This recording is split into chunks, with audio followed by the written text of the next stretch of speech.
Janasena party అధ్యక్షుడిగా రాజీనామా చేస్తారు అన్నట్టుగా పవన్ కళ్యాణ్ గారు ఒక సంచలన నిర్ణయం తీసుకున్నట్టుగా ఇందాక ఆయన మాటల్లో అయితే నాకు అనిపించింది. ఎందుకు అన్నానంటే ఇది గతంలో ఇప్పుడు బీజేపీ ప్రభుత్వం కావచ్చు, బీఆర్ఎస్ ప్రభుత్వం కావచ్చు, కాంగ్రెస్ ప్రభుత్వం కావచ్చు, లేదంటే టీడీపీ కావచ్చు. అధ్యక్షుడిగా వేరే వాళ్ళు ఉంటారు. పవన్ కళ్యాణ్ గారు కావచ్చు, రాజ్యాంగ పదవిలో ఉన్నప్పుడు ఆయన వేరే వాళ్ళకి ఆ బాధ్యతలను అప్పగించడం అనేది చూస్తాం. అయితే ఇందాక నేను అంటే దీనికి సంబంధించి ఇప్పుడు ఎందుకు వీడియో చేస్తున్నానంటే కంప్లీట్ గా చాలా మంది దీని గురించి కాల్స్ అయితే చేస్తున్నారు. పవన్ కళ్యాణ్ గారు అధ్యక్షుడిగా రాజీనామా చేస్తాను అని చెప్పి అనలేదు కదా, కానీ మీ దాంట్లో ఎందుకు వేశారు అని. అయితే ఇందాక ఆయన మాట్లాడినటువంటి మాటల్లో కొంత క్లియర్గా మనం వింటే కనుక అంటే అది అన్నారా లేదా అనేది నాకు కొంచెం క్లారిటీ మిస్ అయ్యాను. సో దాని గురించి నేను కూడా సారీ చెప్తున్నా. ఎందుకంటే చాలా క్లియర్గా నాకు అనిపించింది, ఇందాక నేను చెప్పడం జరిగింది, థంబ్నెయిల్గా పెట్టడం జరిగింది.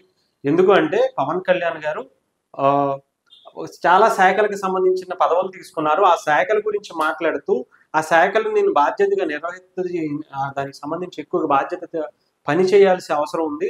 సో దాని గురించి అవసరమైతే కొద్ది రోజుల తర్వాత నేను ఆ బాధ్యతలను వేరే వారికి అప్పచెపుతాను. అయితే నాకేమనిపించిందంటే ఆ తర్వాత ఎలక్షన్స్ గురించి, రేపు రాబోయేటువంటి పంచాయతీ ఎలక్షన్స్ గురించి, వీటి గురించి, పార్టీ కార్యక్రమాల గురించి మాట్లాడుతున్నప్పుడు సో నాకు అనిపించింది ఆయన పార్టీ బాధ్యతలు వేరే వాళ్ళకి అప్పగించి రాష్ట్ర డిప్యూటీ సీఎంగా అనేక శాఖలకు సంబంధించి మంత్రిగా ఉన్నారు కాబట్టి ఆ శాఖల మీద దృష్టి పెడతారు. మిగతా పార్టీలాగా ఆయన కూడా వేరే వాళ్ళని అధ్యక్ష పదవి పెడతారు అని చెప్పి అనిపించింది. అంతేగాని నేనేదో ఆయన కంప్లీట్ గా రాజీనామా చేసేసి అధ్యక్షుడిగా వేరే వాళ్ళు వెళ్ళిపోతారనో ఇంకోటనో కాదు నా ఉద్దేశం. అలా అనుకున్న వాళ్ళకి మాత్రం సిన్సియర్ గా నా తరపు నుంచి అయితే మా ఛానల్ తరపు నుంచి సారీ చెప్తున్నాను.